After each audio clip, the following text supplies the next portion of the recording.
ಕೆಲವು ಸಲ ಒಂದು ಹಬ್ಬ ಹರಿದಿನಗಳ ವಿಚಾರಗಳಲ್ಲಿ ಎಷ್ಟು ಒಂದು ಅನುಮಾನಗಳು ಅಥವಾ ಒಂದು ಕನ್ಫ್ಯೂಷನ್ಸು ಶುರುವಾಗುತ್ತೆ ಅಂತ ಹೇಳಿದ್ರೆ, ಕೆಲವು ಕಡೆ ಹೇಳ್ತಾರೆ ಇವತ್ತು ಮಾಡಿ ಅಂತ, ಕೆಲವು ಕಡೆ ಹೇಳ್ತಾರೆ ನಾಳೆ ಮಾಡಿ ಅಂತ.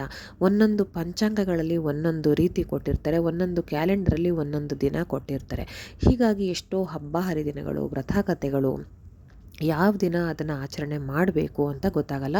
ತುಂಬ ಜನ ಕನ್ಫ್ಯೂಸ್ ಮಾಡ್ಕೊಳ್ತಾರೆ. ಯಾಕಂದರೆ ಆ ಒಂದು ದಿನಕ್ಕೋಸ್ಕರ ವರ್ಷ ಪೂರ್ತಿ ಕಾಯ್ತಾ ಇರ್ತಾರೆ. ಎಷ್ಟೊಂದು ಪದ್ಧತಿಗಳು ಅವರ ಹಿಂದಿನ ತಲೆಮಾರಿನಿಂದ ನಡ್ಸ್ಕೊಂಡು ಬಂದಿರ್ತಾರೆ. ಅದರ ಆಚರಣೆಯನ್ನು ಅವರು ಕಂಪಲ್ಸರಿಯಾಗಿ ಮಾಡಲೇಬೇಕಾಗಿರುತ್ತೆ. ಆದರೆ ಈ ಒಂದು ಯಾವ ದಿನ ಬರುತ್ತೆ ಅಂತ ಒಂದು ಕನ್ಫ್ಯೂಷನಲ್ಲಿ ಅವರು ಯಾವಾಗ ಮಾಡೋದಂತ ಗೊತ್ತಾಗಲ್ಲ. ಒಂದೊಂದ್ಸಲಿ ತಪ್ಪು ದಿನ ಮಾಡಿಬಿಟ್ಟಿರ್ತಾರೆ. ಆಮೇಲೆ ಬೇರೆಯವರು ಸರಿಯಾಗಿ ಹೇಳಿದ್ಮೇಲೆ ಆವಾಗ ಗೊತ್ತಾಗುತ್ತೆ. ಈ ರೀತಿ ತುಂಬ ಸಲ ಆಗ್ತಾ ಇರುತ್ತೆ. ಅದಕ್ಕೆ ನಾನು ಹೇಳೋದೇನೆಂದರೆ, ನಾನು ತುಂಬ ವಿಡಿಯೋಗಳಲ್ಲಿ ಹೇಳಿದ್ದೀನಿ, ಹೇಗೆ ನಾವೇ ಅದನ್ನು ನೋಡ್ಕೊಳ್ಬೋದು, ನಮಗೆ ಹೇಗೆ ಗೊತ್ತಾಗುತ್ತೆ ಅಂತ ನಾನು ಹೇಳ್ತೀನಿ. ಹಾಗೆ ಇವತ್ತು ಯಾಕೆ ಈ ವಿಷಯ ಹೇಳ್ತಾ ಇದ್ದೀನಿ ಅಂತ ಹೇಳಿದ್ರೆ, ಇವತ್ತು ಆ್ಯಕ್ಚುಲಿ ರಥಸಪ್ತಮಿ ಇತ್ತು. ತುಂಬ ಕಡೆಗಳಲ್ಲಿ ನಾಳೆ ಅಂದರೆ ಫೆಬ್ರವರಿ 5ನೇ ತಾರೀಕು ಬುಧವಾರ ಇದೆ ಅಂತ ಎಷ್ಟೊಂದು ಕ್ಯಾಲೆಂಡರ್ಗಳಲ್ಲಿ, ಪಂಚಾಂಗಗಳಲ್ಲಿ ಕೊಟ್ಟಿದ್ದಾರೆ ಅಂತ ಕೇಳ್ಪಟ್ಟೆ. ಹಾಗಾಗಿ ಇದು ಹೇಗೆ ಇವತ್ತೇ ಇತ್ತು, ಯಾಕೆ ಇವತ್ತೇ ಆಚರಣೆ ಮಾಡಬೇಕಿತ್ತು, ಹಾಗೆ ಇವತ್ತು ಮಾಡದೇ ಇರೋರು, ನಾನು ಹೇಳ್ದಂಗೆ ಈ ರೀತಿ ಕನ್ಫ್ಯೂಷನ್ಸ್ ಆಗಿ ಇವತ್ತು ಮಾಡದೇ ಇರೋರು ನಾಳೆ ಅದರ ಆಚರಣೆನ ಮಾಡ್ಬೋದಾ ಬೇಡವಾ ಅನ್ನೋದನ್ನೆಲ್ಲ ನಾನು ವಿಡಿಯೋದಲ್ಲಿ ಪೂರ್ತಿಯಾಗಿ ಹೇಳ್ತಾ ಹೋಗ್ತೀನಿ.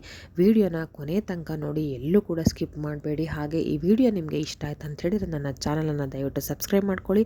ಹಾಗೆ ಈ ಮಾಹಿತಿ ನಿಮ್ಮ ಫ್ರೆಂಡ್ಸ್ ಆ್ಯಂಡ್ ಫ್ಯಾಮಿಲಿಗೆ ಅವಶ್ಯಕತೆ ಇತ್ತು ಅಂತ ಹೇಳಿದ್ರೆ ಕಳಿಸ್ಕೊಡಿ. ಹಾಗೆ ವಿಡಿಯೋಗೊಂದು ಲೈಕ್ ಮಾಡೋದನ್ನು ಮರಿಬೇಡಿ. ಬನ್ನಿ ಈಗ ವಿಡಿಯೋನ ಶುರು ಮಾಡೋಣ. ಯಾವುದೇ ನಮ್ಮ ಹಿಂದೂಗಳ ಹಬ್ಬ ಹರಿದಿನ, ವ್ರತ ಕಥೆಗಳು, ಆಚರಣೆಗಳು ಅಂತ ತಗೊಂಡಾಗ ಮೊದಲಿಗೆ ನಾವು ನೋಡಬೇಕಾಗಿರೋದು ತಿಥಿ. ಯಾವ ತಿಥಿ? ಷಷ್ಠಿ ತಿಥಿ, ಪಂಚಮಿ ತಿಥಿ, ಸಪ್ತಮಿ ತಿಥಿ, ಹಾಗೆ ಏಕಾದಶಿ, ದ್ವಾದಶಿ ಹೀಗೆಲ್ಲ ಇರುತ್ತೆ ಅಲ್ವಾ. ಅದು ಯಾವ ಸಮಯದಲ್ಲಿ ಇರುತ್ತೆ, ಯಾವ ಸಮಯಕ್ಕೆ ಶುರುವಾಗುತ್ತೆ, ಹಾಗೆ ಯಾವ ಸಮಯಕ್ಕೆ ಕೊನೆಗೊಳ್ಳುತ್ತೆ ಅನ್ನೋದನ್ನು ತುಂಬ ಮುಖ್ಯವಾಗಿ ನೋಡ್ಕೋಬೇಕಾಗಿರುತ್ತೆ. ಈಗ ನಾನಿಲ್ಲಿ ಹೇಳ್ತಾ ಇರೋದು ನಾನು ತಿಳ್ಕೊಂಡಿರುವಂಥದ್ದು, ಹಾಗೆ ನನ್ನ ಹಿರಿಯರು ಏನು ಹೇಳ್ತಾರೆ ಅಥವಾ ನಮ್ಮ ಗುರುಗಳು ಏನು ಹೇಳಿರ್ತಾರೆ ಅದ್ರ ಪ್ರಕಾರವಾಗಿ ಹೇಳ್ತಾ ಇದ್ದೀನಿ. ಹಾಗೆ ಇದು ಸರಿ ಅಂತ ಕೂಡ ನಾನು ಭಾವಿಸ್ತೀನಿ. ಹಾಗೆ ನಾನು ಹೇಳ್ದಂಗೆ ಯಾವ ತಿಥಿ ನೋಡೋದು ಬಹಳ ಮುಖ್ಯ ಆಗಿರುತ್ತೆ. ಉದಾಹರಣೆ ಹೇಳಬೇಕಂತಂದರೆ ನಾನೀಗ ಇವತ್ತಿನ ದಿನದ್ದೇ ಹೇಳ್ತೀನಿ. ರಥಸಪ್ತಮಿ ಅಂತಂದರೆ ಸಪ್ತಮಿ ತಿಥಿ ಅದು ಮುಖ್ಯವಾಗಿ ನಾವು ನೋಡಬೇಕಾಗಿರೋದು. ಸಪ್ತಮಿ ತಿಥಿ ಬಂದು ಇವತ್ತು ಬೆಳಗ್ಗೆಯಿಂದ ಶುರುವಾಗಿತ್ತು ಅಂತ ಅಂದರೆ, ಇವತ್ತು ಬೆಳಗಿನ ಜಾವ ಮಂಗಳವಾರ ಫೆಬ್ರವರಿ 4ನೇ ತಾರೀಕು ಬೆಳಗಿನ ಜಾವ 4:36 ಸಪ್ತಮಿ ತಿಥಿ ಶುರುವಾಗಿತ್ತು. ಷಷ್ಠಿ ತಿಥಿ ಮುಗಿದು ಇವತ್ತಿನ ಬೆಳಗಿನ ಜಾವದವರೆಗೂ ಷಷ್ಠಿ ತಿಥಿ ಇತ್ತು. ಆ ನಂತರ 4:36ರಿಂದ ಷಷ್ಠಿ ತಿಥಿ ಮುಗಿದು ಸಪ್ತಮಿ ತಿಥಿ ಶುರುವಾಯಿತು. ಅದು ಶುರುವಾಗಿ ಇವತ್ತು ಮಧ್ಯರಾತ್ರಿ, ಅಂದರೆ ಇವತ್ತಿನ ಮಧ್ಯರಾತ್ರಿ ಅಂತ ಹೇಳ್ಬೋದು, ಅಥವಾ 5ನೇ ತಾರೀಕು ಶುರುವಾಗಿರುತ್ತೆ. ಆ ರೀತಿಯಲ್ಲಿ 2:30 ಇವತ್ತು ಮಧ್ಯರಾತ್ರಿ 2:30 ಸಪ್ತಮಿ ತಿಥಿ ನಿಮಗೆ ಇರುತ್ತೆ. ರಥಸಪ್ತಮಿ ಅಂತ ಹೇಳಿದ್ರೇ ಸಪ್ತಮಿ ದಿನವನ್ನು ಆಚರಣೆ ಮಾಡುವಂಥದ್ದು.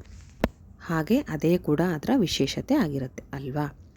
ಈಗ ನಾವು ಯಾವುದೇ ಹಬ್ಬ ಹರಿದಿನ ಅಥವಾ ಈ ರೀತಿ ಒಂದು ಕನ್ಫ್ಯೂಷನ್ಸ್ ಬರುತ್ತೆ ನಮಗೆ ಯಾವ ದಿನ ಮಾಡಬೇಕಂತ, ಆವಾಗ ಒಂದು ನೋಡ್ಕೊಳ್ಳಿ, ನೀವಿರೋ ಜಾಗದಲ್ಲಿ, ಅಂದರೆ ಒಂದೊಂದ್ಸಲಿ ಏನಾಗುತ್ತೆ, ಸೂರ್ಯೋದಯ ಹಾಗೆ ಸೂರ್ಯಾಸ್ತ ತುಂಬ ಕಡೆ ಒಂದೊಂದು ಪ್ರದೇಶಗಳಲ್ಲಿ ಸ್ವಲ್ಪ ಹೆಚ್ಚು ಕಮ್ಮಿ ಇರುತ್ತೆ, ನಿಮಿಷಗಳಲ್ಲಿ ವ್ಯತ್ಯಾಸ ಇರುತ್ತೆ.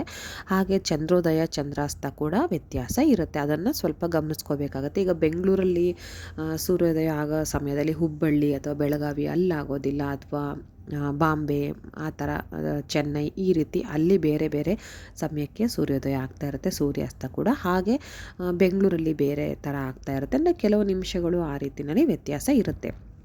ಇದು ಬಿಟ್ಟರೆ ತಿಥಿ ಅಂತ ಏನಿರುತ್ತೆ ಅದು ಸಾಮಾನ್ಯವಾಗಿ ಒಂದೇ ಸ್ವಲ್ಪ ಹೆಚ್ಚು ಕಮ್ಮಿ ಸಮಯದಲ್ಲಿ ಬಂದಿರುತ್ತೆ, ಸರಿಯಾದ ಸಮಯಕ್ಕೆ ಬಂದಿರುತ್ತೆ, ಅಂದರೆ ಒಂದೇ ಸಮಯಕ್ಕೆ ಇರುತ್ತೆ. ನೀವು ಯಾವುದೇ ಒಂದು ಸಂಕಷ್ಟಿ ಇರ್ಬೋದು, ಉದಾಹರಣೆಗೆ ಅಂಗಾರಕ ಸಂಕಷ್ಟಿ ಅಂತೂ ತುಂಬ ಸಲ ಇದು ಕನ್ಫ್ಯೂಷನ್ ಆಗ್ತಾ ಇರುತ್ತೆ ಎಲ್ರಿಗೂ ಕೂಡ. ಮಂಗಳವಾರ ಬಂದಿದೆ ಅಂತ ಮಾಡಿಬಿಡ್ತಾರೆ, ಆ್ಯಕ್ಚುಲಿ ಅದು ಮರುದಿನಕ್ಕೆ ಇರುತ್ತೆ ಅಥವಾ ಸೋಮವಾರಕ್ಕೆ ಮುಗ್ದೋಗಿರುತ್ತೆ, ಅದು ನೋಡೋದಿಲ್ಲ. ಮಂಗಳವಾರಕ್ಕೆ ಸ್ವಲ್ಪ ಇದೆ ಅಂದ ತಕ್ಷಣ ಮಾಡ್ತಾರೆ. ಇದು ಹೇಗಪ್ಪ ಕಂಡಿಡ್ಕೊಳ್ಳೋದು ಅಂದರೆ ನಾನು ಸಿಂಪಲ್ಲಾಗಿ ಹೇಳ್ತೀನಿ. ನೀವು ನಿಮ್ಮ ಮನೆಯಲ್ಲಿ ಯಾವ್ದಾದ್ರು ಕಾರ್ಯಕ್ರಮ ಮಾಡಬೇಕು ಅಥವಾ ಹಬ್ಬ ಹರಿದಿನ ಮಾಡಬೇಕು ಅಂದರೆ ಮುಹೂರ್ತ ನೋಡ್ತೀರಾ, ಯಾವ ತಿಥಿ ಬೇಕಂತ ಇರುತ್ತೆ. ಉದಾಹರಣೆಗೆ ನಾನು ಇವತ್ತಿಂದ ಹೇಳ್ತೀನಿ. ಸಪ್ತಮಿ ಆಚರಣೆ ಮಾಡಬೇಕು, ಅದು ಫೆಬ್ರವರಿ 4ನೇ ತಾರೀಕು 5ನೇ ತಾರೀಕು ಅಂತ ಕನ್ಫ್ಯೂಷನ್ಸ್ ಇದೆ ಅಂತ ಹೇಳಿದ್ರೆ, ಸಪ್ತಮಿ ತಿಥಿ ಯಾವಾಗ ಶುರುವಾಗುತ್ತೆ, ಯಾವಾಗ ಎಂಡಾಗುತ್ತೆ ಅನ್ನೋದನ್ನು ನೋಡ್ಕೊಳ್ಳಿ. ಸಪ್ತಮಿ ತಿಥಿ ಶುರುವಾಗುವಾಗ ಸೂರ್ಯೋದಯಕ್ಕೆ ಇರಬೇಕು. ಈಗ ಇವತ್ತು ಬೆಳಗ್ಗೆ ಸೂರ್ಯೋದಯ ಆಗ್ತಾ ಇದೆ ಅಂದಾಗ ಯಾವ ತಿಥಿ ಇರುತ್ತೆ ಅದು ನಿಮಗೆ ಲೆಕ್ಕಕ್ಕೆ ಬರುತ್ತೆ. ಆಯಿತಾ, ಇದು ಮುಖ್ಯವಾದ ಪಾಯಿಂಟು. ಹಾಗೆ ನಾಳೆ ಸೂರ್ಯೋದಯಕ್ಕಿಂತ ಮುಂಚೆ ಅದು ಮುಗ್ದೋಗಿರುತ್ತೆ, ಹಾಗಾಗಿ ನಾಳೆ ನಿಮಗೆ ಸಿಗೋದಿಲ್ಲ. ಇನ್ನೊಂದು ಸಲ ಏನಾಗುತ್ತೆ, ಇವತ್ತು ಮಧ್ಯಾಹ್ನದ ಮೇಲೆ ಸಪ್ತಮಿ ತಿಥಿ ಶುರುವಾಗಿರುತ್ತೆ, ಅಥವಾ ಬೆಳಗ್ಗೆ ಒಂದು 10-10:30 ಅನ್ನೋಂಗೆ ಶುರುವಾಗಿರುತ್ತೆ. ಇವತ್ತು ಫುಲ್ ದಿನ ಇರುತ್ತೆ. ನಾಳೆ ಸೂರ್ಯೋದಯ ಆದಮೇಲೆ ಆ ಒಂದು ತಿಥಿ ಮುಗಿಯುತ್ತೆ, ಸಪ್ತಮಿ ತಿಥಿ. ಆಗ ನೀವು ಇವತ್ತು ಫುಲ್ ಡೇ ಇದ್ದರೂ ಕೂಡ ನಾಳೆ ಸೂರ್ಯೋದಯಕ್ಕೆ ಸಿಕ್ಕಿರುತ್ತೆ ಅಲ್ವಾ.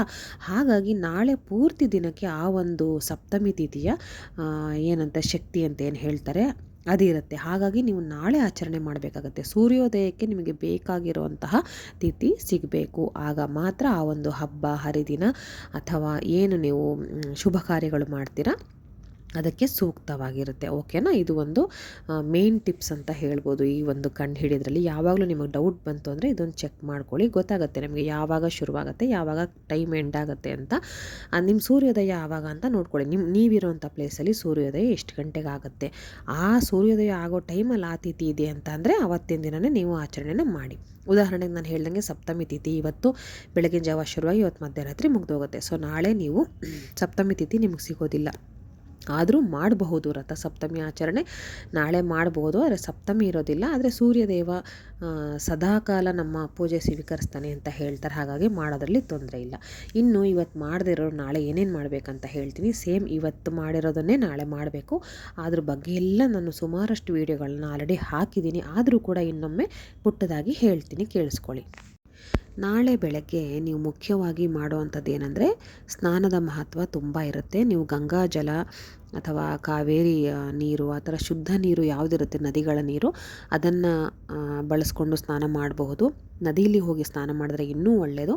ಅದೆಲ್ಲ ಆಗಲ್ಲ, ಯಾವ ಒಂದು ಗಂಗಾ ಜಲ ಏನೂ ನಮ್ಮನೇಲಿ ಇಲ್ಲ ಅಂತ ಹೇಳಿದ್ರೆ, ನೀರಿಗೆ ಒಂದು ಸ್ವಲ್ಪ ಹಸಿ ಹಾಲು, ಒಂದು ಚಿಟಿಕೆ ಅರಿಶಿನ ಪುಡಿ ಅದನ್ನು ಹಾಕಿ ಮಿಕ್ಸ್ ಮಾಡಿ ಆ ನೀರನ್ನು ಉಪಯೋಗಿಸಿ ಸ್ನಾನವನ್ನು ಮುಗಿಸಿ. ಇದು ತುಂಬ ಶ್ರೇಷ್ಠವಾದ ಸ್ನಾನ, ಶುದ್ಧ ಸ್ನಾನ ಅಂತ ಹೇಳಲಾಗುತ್ತೆ. ಇನ್ನು ಎಕ್ಕದ ಎಲೆಯ ಸ್ನಾನ ಅಂದರೆ ಬಹಳ ಮುಖ್ಯ. ಹಾಗಾಗಿ ನೀವು ಬಿಳಿ ಎಕ್ಕದ ಎಲೆ ಸಿಕ್ಕಿದ್ರೆ ತುಂಬ ಒಳ್ಳೆಯದು. ನಿಮ್ಮ ಮನೆ ಸುತ್ತಮುತ್ತ ಎಲ್ಲಾದರೂ ಇದ್ದರೆ ತಗೊಂಡು ಬನ್ನಿ. ಅಕಸ್ಮಾತ್ ಇಲ್ಲ ಅಂತ ಹೇಳಿದ್ರೆ ಮಾಮೂಲಿ ಹೂಗಳನ್ನ ತರೋವಂಥ ಅಂಗಡಿಗಳೆಲ್ಲ ಸಿಕ್ಕತ್ತೆ.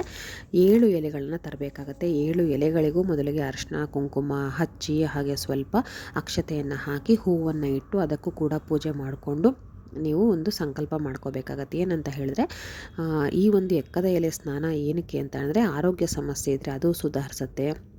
ಹಾಗೆ ನಮ್ಮ ತಲೆಯಲ್ಲಿ ಒಂದು ಪಾಪ ಅಂತ ಸುತ್ಕೊಂಡು ಬಂದಿರ್ತೀವಲ್ವ, ನಮ್ಮ ಬೆನ್ನ ಹಿಂದೆನೇ ಬಂದಿರುತ್ತೆ, ಅದೆಲ್ಲವೂ ಕಳೆದು ಹೋಗುತ್ತೆ. ನಾವು ಅದನ್ನೆಲ್ಲ ಮೈ ಮೇಲೆ ಇಟ್ಕೊಂಡು ಸ್ನಾನ ಮಾಡೋದ್ರಿಂದ. ಹಾಗೆ ನಮ್ಮ ಬಾಡಿನಲ್ಲಿ ಏನು ನೆಗೆಟಿವ್ ಎನರ್ಜಿ ಇರುತ್ತೆ, ಮಾಟ ಮಂತ್ರ ಶಕ್ತಿಗಳು, ಅದು ಇದು ರೋಡಲ್ಲಿ ಅದು ಇದು ಮಾಡಿ ಹಾಕಿರ್ತಾರೆ, ಅದನ್ನೆಲ್ಲ ದಾಟ್ಕೊಂಡು ಬಂದಿರ್ತೀವಿ, ಅದೆಲ್ಲವೂ ಕೂಡ ಪರಿಹಾರ ಆಗುತ್ತೆ. ಹಾಗೆ ಹೃದಯ ಸಂಬಂಧಿ ಕಾಯಿಲೆಗಳು, ಸೂರ್ಯದೇವ ಮುಖ್ಯವಾಗಿ ಅದನ್ನು ಸರಿ ಮಾಡುವಂಥ ಶಕ್ತಿ ಇರುವಂಥವನು, ಅದೆಲ್ಲವೂ ಕೂಡ ದೂರ ಆಗುತ್ತೆ.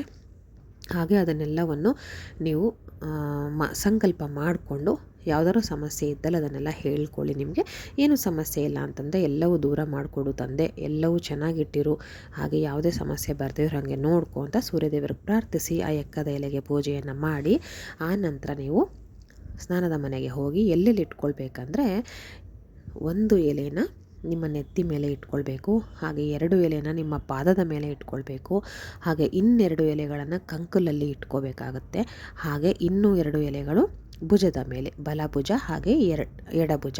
ಸೊ ಒಟ್ಟು 7 ಎಲೆಗಳು, ಒಂದು ನೆತ್ತಿ ಹಾಗೆ ಭುಜ, 2 ಭುಜದ ಮೇಲೆ, ಹಾಗೆ 2 ಕಂಕುಲಲ್ಲಿ, 2 ಪಾದದ ಮೇಲೆ. ಇಷ್ಟನ್ನು ಇಲ್ಲಿ ಇಟ್ಕೊಂಡು ನೀವು ನೀರನ್ನು ಹಾಕ್ಕೋಬೇಕಾಗತ್ತೆ. ನಿಮ್ಮ ಮನೆಯಲ್ಲಿ ಪುಟ್ಟ ಮಕ್ಕಳಿಗೆ ಅಥವಾ ವಯಸ್ಸಾದವರು ನೀರು ಹಾಕ್ತೀರಂದರೆ ನೀವೇ ನೀರು ಹಾಕಬೇಕಾಗತ್ತೆ.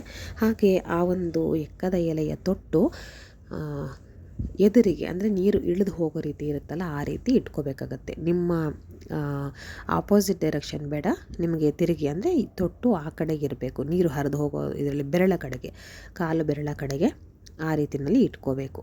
ಭುಜನೂ ಅಷ್ಟೇ ಬಲಗಡೆ ಆ ಡೈರೆಕ್ಷನಲ್ಲಿ ಇಟ್ಕೊಳ್ಳಿ ಎಲೆ, ಎಡಗಡೆನೂ ಕೂಡ ಎಡಗಡೆ ಬದಿನಲ್ಲಿ ಡೈರೆಕ್ಷನ್ನು ಆ ತೊಟ್ಟು ಬರೋ ರೀತಿ ಇಟ್ಕೊಳ್ಳಿ. ಆ ನಂತರ ಸ್ನಾನವನ್ನು ಮಾಡಿ. ಸ್ನಾನವನ್ನು ಮಾಡುವಾಗ ಒಂದು ಸ್ತೋತ್ರವನ್ನು ಹೇಳಬೇಕಾಗತ್ತೆ. ಅದೇನು ಅಂತ ನಾನು ಡಿಸ್ಕ್ರಿಪ್ಷನ್ ಬಾಕ್ಸಲ್ಲಿ ಹಾಕ್ತೀನಿ, ಚೆಕ್ ಮಾಡ್ಕೊಳ್ಳಿ. ಹಾಗೆ ಸ್ನಾನವನ್ನು ಮಾಡಿದ ನಂತರ ನೀವು ಸೂರ್ಯನಿಗೆ ಅರ್ಘ್ಯವನ್ನು ಕೊಡಬೇಕು. ಇದು ಬಹಳ ಮುಖ್ಯವಾದದ್ದು. ಸಪ್ತಮಿಯ ದಿನ, ರಥಸಪ್ತಮಿಯ ದಿನ ಮಾಡಬೇಕಾದದ್ದು. ನೀವು ಇವತ್ತು ಮಾಡಿಲ್ಲ ಅಂದರೆ ನಾಳೆ ಮಾಡ್ತಿರಲ್ವ, ಇದನ್ನೇ ಫಾಲೋ ಮಾಡಿ. ಒಂದು ತಂಬಿಗೆಯಲ್ಲಿ, ತಾಮ್ರದ ತಂಬಿಗೆಯಲ್ಲಿ ಸ್ವಚ್ಛಗೊಳಿಸಿ ಅದಕ್ಕೆ ಸ್ವಲ್ಪ ಅರಿಶಿನ ಕುಂಕುಮವನ್ನು ಇಟ್ಟು, ಹಾಗೆ ಅದ್ರ ಒಳಗೂ ಕೂಡ ಸ್ವಲ್ಪ ಅರಿಶಿನ ಕುಂಕುಮ ಶ್ರೀಗಂಧವನ್ನು ಹಾಕಿ, ಆ ನಂತರ ಮಡಿ ನೀರು, ಶುದ್ಧವಾದ ನೀರು ಏನು ದೇವರಿಗೆ ಉಪಯೋಗಿಸ್ತೀರ ಆ ನೀರನ್ನು ಅದಕ್ಕೆ ತುಂಬಿ, ಅದಕ್ಕೆ ಸ್ವಲ್ಪ ಅಕ್ಷತೆ ಕಾಳು ಹಾಗೆ ಕೆಂಪು ಬಣ್ಣದ ಹೂವು ಹಾಕಿದ್ರೆ ತುಂಬ ಶ್ರೇಷ್ಠ. ಕೆಂಪು ಅಥವಾ ಕೇಸರಿ ತೊಂದರೆ ಇಲ್ಲ, ನಡೆಯುತ್ತೆ. ಅದನ್ನು ಹಾಕಿ ಸೂರ್ಯದೇವರ ಕಡೆಗೆ ತಿರುಗಿ ನೀವು ಪೂರ್ವ ದಿಕ್ಕಿನಲ್ಲಿ ಸೂರ್ಯದೇವರಿಗೆ ಎರಡೂ ಕೈಯಲ್ಲಿ ನೀರನ್ನು ಬಿಡಬೇಕಾಗತ್ತೆ, ಅಂದರೆ ಅರ್ಘ್ಯವನ್ನು ನೀಡಬೇಕಾಗತ್ತೆ. ಇದೇ ಮುಖ್ಯವಾದ ಕೆಲಸ. ಹಾಗೆ ಈ ಒಂದು ಸಮಯದಲ್ಲಿ ಅರ್ಘ್ಯವನ್ನು ನೀಡುವಾಗ ಕೂಡ ಒಂದು ಮಂತ್ರವನ್ನು ಹೇಳಬೇಕಾಗತ್ತೆ. ಅದು ಕೂಡ ಮಂತ್ರವನ್ನು ನಾನು ಡಿಸ್ಕ್ರಿಪ್ಷನ್ ಬಾಕ್ಸಲ್ಲಿ ಹಾಕಿರ್ತೀನಿ. ನಿಮಗೆ ಡೀಟೇಲಾಗಿ ಬೇಕಂತ ಹೇಳಿದ್ರೆ ನಾನು ಆಲ್ರೆಡಿ ವೀಡಿಯೋ ಹಾಕಿದ್ದೀನಿ. ದಯವಿಟ್ಟು ಆಸಕ್ತಿ ಇದ್ದವರು ಚೆಕ್ ಮಾಡಿ. 3-4 ವೀಡಿಯೋ ಹಾಕಿದ್ದೀನಿ, ಚೆಕ್ ಮಾಡ್ಕೊಳ್ಳಿ. ಓಕೆನಾ? ಇಷ್ಟಾದ ನಂತರ ನೀವು ಆ ನಂತರ ದೇವ್ರ ಮನೆಗೆ ಬಂದು ನೀವು ಪೂಜೆಯನ್ನು ಮಾಡಬೇಕಾಗತ್ತೆ. ಸೂರ್ಯದೇವನ ಸಂಕಲ್ಪವನ್ನು ಮಾಡ್ಕೊಳ್ಳಿ. ಹಾಗೆ ಸೂರ್ಯದೇವರ ರಂಗೋಲಿಯನ್ನು ಹಾಕ್ಕೊಳ್ಳಿ, ತುಂಬ ಶ್ರೇಷ್ಠ. ಸೂರ್ಯದೇವರ ರಂಗೋಲಿ ನಿಮಗೆ ಬರದೇ ಇದ್ದರೆ ಅಟ್ಲೀಸ್ಟ್ ಒಂದು ವೃತ್ತಾಕಾರ ಮಾಡಿ ಅದಕ್ಕೆ ಸುತ್ತ 12 ಗೆರೆಗಳನ್ನು ಹಾಕಿ ಅದನ್ನು ಸೂರ್ಯದೇವರು ಅಂತಲೇ ನೀವು ಮನಸಾರೆ ಭಾವಿಸ್ಬೇಕು. ಹಾಗೆ ಅದಕ್ಕೆ ಅರಿಶಿನ ಕುಂಕುಮ ಗಂಧ ಅಕ್ಷತೆ ಹೂವು ಎಲ್ಲವನ್ನು ಹಾಕಿ ಅದಕ್ಕೂ ಒಂದು ಸೂರ್ಯದೇವರ ಶ್ಲೋಕವನ್ನು ಕೊಡ್ತೀನಿ. ಅದನ್ನು ಕೂಡ ನೀವು ಹೇಳ್ಕೊಳ್ತಾ ಪೂಜೆಯನ್ನು ಮಾಡಬೇಕಾಗತ್ತೆ. ಹಾಗೆ ತುಪ್ಪದ ದೀಪವನ್ನು ಹಚ್ಚಬೇಕಾಗತ್ತೆ. ನಿಮ್ಮ ಸಂಕಲ್ಪ ಏನಿರುತ್ತೆ, ಯಾವ ಸಮಸ್ಯೆಯಲ್ಲಿ ನೀವು ಇರ್ತೀರ ಅನ್ನೋದನ್ನು ಬೇಡ್ಕೊಳ್ಳಿ, ಬೇಗ ಬಗೆಹರಿಸ್ಕೊಡು ಬೇಡ್ಕೊಳ್ಳಿ. ಇಷ್ಟನ್ನು ಮಾಡ್ಕೊಳ್ಳಿ. ಆ ನಂತರ ನೀವು ನೈವೇದ್ಯಕ್ಕೆ ಅಂತ ಬಂದರೆ ಗೋಧಿಯಿಂದ ಮಾಡಿದ ಪದಾರ್ಥಗಳನ್ನು, ಸಿಹಿ ನೈವೇದ್ಯವನ್ನು ಇಡಬೇಕಾಗತ್ತೆ.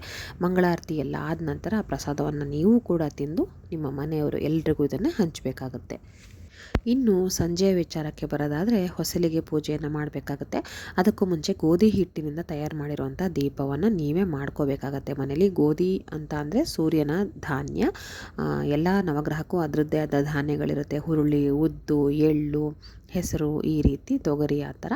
ಅದೇ ರೀತಿಯಲ್ಲಿ ಗ್ರಹಗಳಿಗೆ ಅಧಿಪತಿ ಆದಂತಹ ಸೂರ್ಯದೇವರಿಗೆ ಗೋಧಿ ಧಾನ್ಯ ಆಗಿರುತ್ತೆ. ಹಾಗಾಗಿ ಗೋಧಿ ಹಿಟ್ಟಿಂದ ದೀಪವನ್ನು ತಯಾರು ಮಾಡಿ, ಚಪಾತಿ ಹಿಟ್ಟೆಲ್ಲ ಹೇಗೆ ಕಲಿಸ್ತಿರಲ್ಲ ಹಾಗೆ ಕಲಸಿ, ಆ ಹಿಟ್ಟಿಗೆ ಒಂದು ಸ್ವಲ್ಪ ಅರಿಶಿನ ಕುಂಕುಮವನ್ನು ಹಾಕಿ ಕಲಸಿ ದೀಪದ ಶೇಪ್ ಮಾಡಿ ಅದಕ್ಕೆ ತುಪ್ಪವನ್ನು ಹಾಕಿ 2 ಬತ್ತಿಯನ್ನು ಹಾಕಿ ದೀಪವನ್ನು ಹಚ್ಚಿ, ಅದು ಎಲ್ಲಿ ಅಂತ ಹೇಳಿದ್ರೆ ಹೊಸಲ ಆ ಕಡೆ ಈ ಕಡೆ 2 ಬದಿನಲ್ಲಿ ದೀಪವನ್ನು ಇಟ್ಟು ನೀವು ಪೂಜೆಯನ್ನು ಮಾಡಬೇಕಾಗತ್ತೆ. ಹೊಸಲ ಪೂಜೆಯನ್ನು ಸಂಜೆ, ಆಯಿತಾ? ಅದಾದ್ರ ಮೇಲೆ ಪೂಜೆಯನ್ನು ಮಾಡ್ತಾ ನೀವು ಯಾವುದಾದ್ರು ಒಂದು ಶ್ಲೋಕವನ್ನು ಹೇಳ್ಕೊಳ್ಳಿ. ಅದಾದ ನಂತರ ಕೂಡ ಒಂದು ಶ್ಲೋಕವನ್ನು ಹೇಳಬೇಕಾಗತ್ತೆ. ಆ ಒಂದು ಶ್ಲೋಕ 3 ಬಾರಿ, 7 ಬಾರಿ, 9 ಬಾರಿ, 108 ಬಾರಿ ಅಥವಾ 1008 ಬಾರಿ, ಇಷ್ಟರಲ್ಲಿ ಎಷ್ಟು ಸಲ ಬೇಕಾದ್ರೂ ನೀವು ಹೇಳ್ಕೊಳ್ಬೋದು. ಆ ಒಂದು ಮಂತ್ರವನ್ನು ಕೂಡ ನಾನು ಡಿಸ್ಕ್ರಿಪ್ಷನ್ ಬಾಕ್ಸಲ್ಲಿ ಹಾಕಿರ್ತೀನಿ, ಚೆಕ್ ಮಾಡ್ಕೊಳ್ಳಿ. ಇಷ್ಟು ಕೆಲಸವನ್ನು ನಾಳೆ ಮಾಡಿ ಸಪ್ತಮಿಯ ದಿನ ಮಾಡಿದ್ರೆ ಏನು ನಿಮಗೆ ಒಳ್ಳೆಯ ಫಲ ಸಿಕ್ಕತ್ತೆ. ನೀವು ಭಕ್ತಿಯಿಂದ ನಾಳೆ ಕೂಡ ಇದೇ ರೀತಿ ಆಚರಣೆನ ಮಾಡಿ, ಖಂಡಿತ ಎಲ್ರಿಗೂ ಒಳ್ಳೆಯ ಫಲ ಸಿಗೋದಂತೂ ಖಂಡಿತ. ಹಾಗೆ ಸೂರ್ಯದೇವರು ಅಂತ ಹೇಳಿದ್ರೆ ಎಲ್ರಿಗೂ ಪ್ರತ್ಯಕ್ಷವಾಗಿ ಕಾಣೋ ದೇವರು ಅಂತಲೇ ನಾವು ನಂಬಿದ್ದೀವಿ. ಅದೇ ರೀತಿ ಉಲ್ಲೇಖ ಕೂಡ ಇದೆ. ಹಾಗಾಗಿ ನಾಳೆ ಈ ಆಚರಣೆನ ಮಾಡಿ. ಆಮೇಲೆ ನಾನು ಮಂತ್ರಗಳೆಲ್ಲ ಏನು ಹೇಳಿದೆ ಅದನ್ನೆಲ್ಲವನ್ನು ಡಿಸ್ಕ್ರಿಪ್ಷನ್ ಬಾಕ್ಸಲ್ಲಿ ಹಾಕಿರ್ತೀನಿ. ಎಲ್ರಿಗೂ ಅದು ಗೊತ್ತಾಗದೇ ಇರ್ಬೋದು. ಆ ಥರ ಗೊತ್ತಾಗಿಲ್ಲ ಅಂದರೆ ದಯವಿಟ್ಟು ಕಮೆಂಟಲ್ಲಿ ನನಗೆ ತಿಳಿಸಿ, ನಾನು ಖಂಡಿತವಾಗಿ ನಿಮಗೆ ಅಲ್ಲಿ ರಿಪ್ಲೈ ಮಾಡೇ ಮಾಡ್ತೀನಿ. ಓಕೆನಾ? ಎಲ್ರಿಗೂ ಒಳ್ಳೆಯದಾಗಲಿ. ಧನ್ಯವಾದಗಳು.